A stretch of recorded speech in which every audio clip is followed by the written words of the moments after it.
अस्सलाम वालेकुम। मेरा नाम रज़वान है। मैं शेखुपुरे रहना।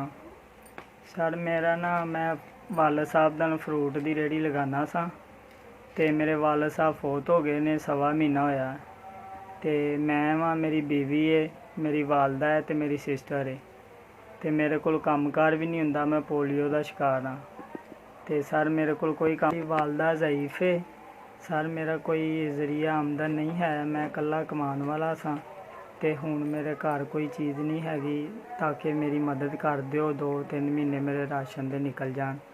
मैं अपने अब्बू नाल रेहड़ी ते जाना सा, उत्ते बह के सौदा वेच लईदा सी। हुण मेरे कोल कामकार नहीं हुंदा।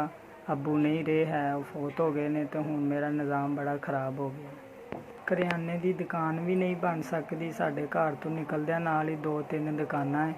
घर च दुकान नहीं बन। तुहाडे लो 5000 रुपया मैनू मिलिया। अल्लाह ताला तुहानू तंदुरुस्ती देवे। अल्लाह ताला तुहाडी सेहत करे। अल्लाह ताला तुहाडे बच्चों की खैर करे। मेरा 2-4 दिन लंघ जाएंगे। मैनू 5000 रुपया तुहाडी तरफों आया, बड़ी मेहरबानी, शुक्रिया।